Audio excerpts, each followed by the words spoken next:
उत्तर प्रदेश में आखिरकार क्या जयंत चौधरी अब बीजेपी के लिए यानी कि सीधे तौर पर यूं समझे कि योगी आदित्यनाथ के लिए एक बड़ी चुनौती बनते हुए नजर आएंगे? क्या वाकई में जयंत चौधरी ये निर्धारित कर चुके हैं कि मुस्लिम वोट बैंक के बिना पश्चिमी उत्तर प्रदेश में विशेष तौर पर आरएलडी के लिए राजनीतिक तौर पर मजबूत होना काफी बड़ी चुनौती है? उन्होंने कहा कि वक्फ संशोधन अधिनियम जो सरकार लेकर आई है वो वक्फ संशोधन अधिनियम मुस्लिमों के हक में है। राजनीतिक दल, विपक्षी राजनीतिक दल लगातार मुस्लिम समुदाय को यहाँ पर बरगलाने का काम कर रहे हैं। आने वाले वक्त में हम मजबूती के साथ मुस्लिम समुदाय के साथ खड़े हैं और उन्हें राजनीतिक तौर पर, सामाजिक तौर पर और आर्थिक तौर पर पिछड़ने नहीं देंगे। इसके साथ साथ उत्तर प्रदेश की योगी आदित्यनाथ सरकार की पुलिस की कार्यशैली पर भी यहाँ पर जयंत चौधरी ने कहा कि ये स्टेट का विषय है, लेकिन पुलिस जो व्यवहार कर रही है पुलिस को सुधारने का काम हम करेंगे, क्योंकि लगातार लोगों को परेशानियों का सामना करना पड़ रहा है। प्रेस कॉन्फ्रेंस करके तमाम सवालों का किस तरीके से जवाब दिया जयंत चौधरी ने। उत्तर प्रदेश के मुख्यमंत्री योगी आदित्यनाथ अखिलेश यादव को लेकर क्या कुछ कहा, सुनिए जरा। बॉर्न इन पाकिस्तान, जिसको कनाडा ने संरक्षण दिया, आज भारत में मजबूर होकर उन्हें आना पड़ा, न्याय का सामना उनको करना पड़ेगा। और 26/11 के मुंबई में जो डास्टर्डली अटैक्स हुए थे, he would finally face justice। अब इससे किसको दिक्कत हो रही है, क्यों दिक्कत हो रही है, इसलिए बेफिजूल की बयानबाजी क्यों कर रहे हैं लोग? कोई भी नेता है उसको तो इस समय ताली बजानी चाहिए और सराहना करनी चाहिए कि भारत सरकार की कूटनीति का परिणाम सीधे सीधे दिखाई देता है। And we must have faith in our institutions, in our legal systems. Justice will definitely be served. आज जयंती मनाई जा रही है और इस तरीके से समाजवादी पार्टी पर यह आरोप लगा कि उन्होंने इनका अपमान किया। करणी सेना कह रही है कि हम प्रदर्शन करेंगे और उत्तर प्रदेश को खासतौर पर इसका व्यापक प्रदर्शन देखने को मिल रहा है। आरएलडी क्या कुछ पर है? हमारी इस पर कोई प्रतिक्रिया बंगाल के मुर्शिदाबाद में बस के खिलाफ धरने हो रहे हैं, स्टेट गवर्नमेंट कोई एक्शन नहीं ले रही है वहाँ की। और इसके अलावा इसी में मैं परसों को एक अहम मीटिंग भी होने वाली है, महमूद बदरी दिल्ली में एक मीटिंग लेने वाले हैं। वो लगातार इस बात को कह रहे हैं कि वक्त कानून जो है वो मुसलमानों के खिलाफ है। आपका जो एरिया है पूरा यूपी में बड़ा एरिया, वो वहाँ पर एक बड़ा तबका है मुस्लिमों का, तो आपकी क्या राय है इस वक्त? देखिए, वेस्ट बंगाल में जो हिंसा हो रही है, क्यों लोगों को उकसाया गया, क्यों सड़क पर लाया गया, कैसे प्रेरित किया? कभी कभी हमने देखा इस तरह के जब आंदोलन, सामाजिक एक विस्फोट होते हैं, आंदोलन भी नहीं वो विस्फोट, तो अगर उनको सरकार सही टाइम पे टैकल करे तो क्षति ना हो, नुकसान ना हो, जो जान को खतरा है, वहाँ के रेजिडेंट्स की संपत्ति का नुकसान हुआ है, सरकारी संपत्ति का नुकसान हुआ है, ये सब इसलिए संभव है कि राज्य सरकार की कुछ ना कुछ शेयर है, उनको इंटेलिजेंस की रिपोर्ट भी मिलती है। और मैं आज इस मंच के माध्यम से अपील करता हूँ कि पार्लियामेंट ने कानून बनाया है, बहुत संवाद के बाद एक जो कमेटी के सुझाव थे सरकार ने उसको माना, पार्लियामेंट में घंटों की चर्चा हुई, देर रात भी नहीं सुबह तक चर्चा हुई, नए कीर्तिमान स्थापित हुए, सारे सीनियर लीडर्स ने सबकी बात सुनी, उसके बाद कानून आया।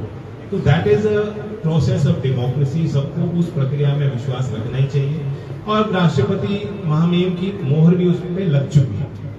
तो लोकतंत्र में सबको आजादी है, वो अपने हिसाब से सोच सकते हैं, अपने हिसाब से अपने लिए फैसले भी ले सकते हैं। लेकिन मैं अपील करता हूँ, महमूद मदनी साहब भी एक सीनियर समझदार नेता हैं और वह जनहित को भी समझते हैं। तो ऐसे में कोई भी उत्तेजनाजनक बातें ना कहें, समय लगेगा, कॉम्प्लेक्स कानून है, बहुत लोगों को डराया गया कि सभी जो मुसलमान साथी हैं उनकी संपत्ति खतरे में आ गई है, जबकि ऐसा नहीं है। उसको सिक्योर करने के लिए कानून बना है, वक्फ का विधिवत प्रोसेस है। अब उसमें पहले जो लोगों की आपत्तियां थी उनको भी हटाया गया। पहले लोग कह रहे थे कि डीएम को अप्रोप्रिएट अथॉरिटी ना बनाया जाए, वो भी संशोधन कानून में लाया गया।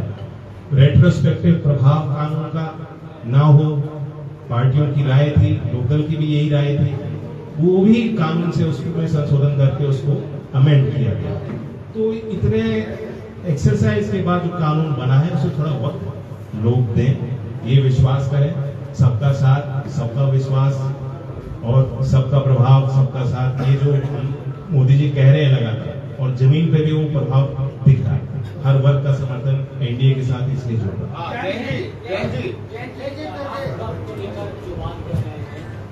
मुस्लिम राजनीतिक संगठन है और जो ऐसे दल है विशेषली जो आपके लोग खिलाफ कहते हैं, वो ये कह रहे हैं कि आरएनडी हो, चाहे पासवान की पार्टी हो, जेडीयू हो, इन तमाम पार्टियां इनके जो विचार थे उससे वो अलग हो गए हैं अपने राजनीतिक स्वार्थ में। ये तमाम आरोप आप लोगों पर लग रहे हैं। इस बिल को लेकर आप मुसलमानों से क्या कहना चाहेंगे? अभी जो बात आपने तो ऐसे लोग जो कह रहे हैं कि आपने सेक्युलरिज्म हो गया है और आपने राजनीतिक स्वार्थ के लिए ऐड ऑन कर देता हूँ।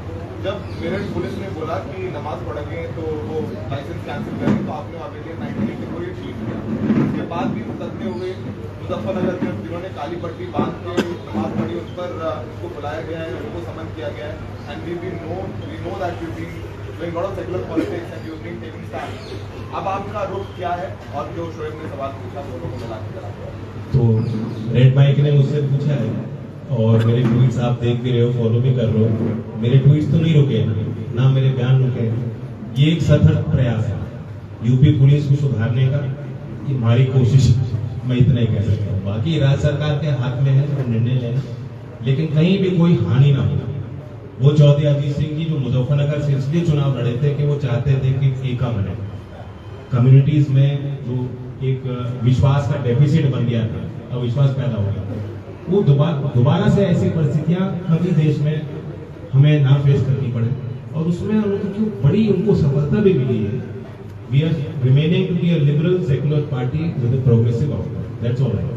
साहब, हम तो देख रहे हैं कि आप तो लगातार बोल ही रहे हैं। वो भले ही मुजफ्फरनगर में कुर्ता वाला बयान हो, चाहे उसके बाद में जो विधायक केपी सिंह है उनको लेकर के कहा गया हो, और अभी आपने जो मेरठ में पुलिस को लेकर के जो कहा, आप लगातार स्टैंड ले रहे हैं। लेकिन उसके बावजूद भी कुछ नेता ऐसे हैं जो ये कह रहे हैं कि जयंत चौधरी जी अब पहले की तरह मुखरता से बात नहीं करते।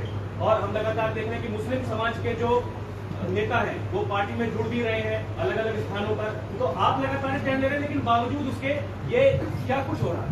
ये राजनीति पहली बार नहीं होगा, ये होगा, इसे हम लोग फेस करेंगे। मेरे अपने जो मुस्लिम साथी हैं, हमारे विधायक हैं, जिम्मेदार लोग हैं, चेयरमैन हैं, हर स्तर पे जो जिनका समाज में अपनी पकड़ है, मैंने उन सबसे कानून बनने से पहले भी बातचीत की है और बनने के बाद भी मेरी वार्ता उनसे 1-to-1 हो रही है। और किसी ने भी ये नहीं कहा कि वो उनको ये महसूस हो रहा है कि देश की दिशा गलत की तरफ जा रही हो या लोकदल ने अपने असूलों के साथ कोई समझौता किया हो। दे डू फील, चिंताएं होती हैं और चिंता को दूर करने का काम भी वो नेता करेंगे।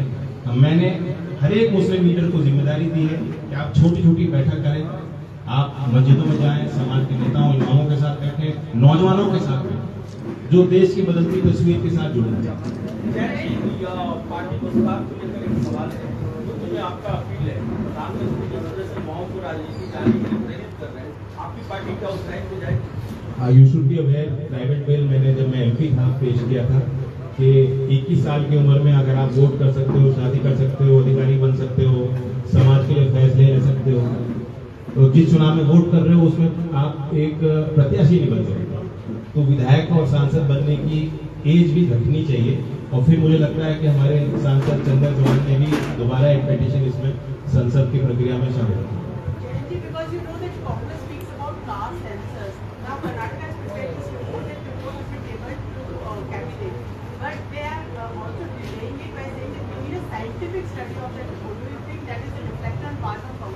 Definitely is. See, it's a very complex issue. Do I understand caste fully or completely? I don't. Grassroots politicians today may be aware of their vision, but pan-India, what is the true story? What is the kind of flux in Indian society based on caste? These definitions are also changing. अब एक राज्य में एक community ऐसी है, दूसरे राज्य में बैकवर्ड है। दिल्ली में, यूपी में कश्यप समाज के लोग दिल्ली आते हैं, काम करते हैं और वो 20 साल से उनके नाम में शर्मा लिखा जाता है। बहुत से ऐसे लोग हैं जिनके पास अगर कोई सरकारी अधिकारी जाएगा सर्वेक्षण करने, वो अपनी जाति उसको नहीं बताना चाहेंगे और ना ही बताएंगे। तो ऐसे में सरकारी तंत्र किस हिसाब से सर्वेक्षण करेगा, उसमें किस तरह की पुख्ता जानकारियां सामने आएंगी, मेरा अनुभव कुछ और है। तो it's a very complex issue.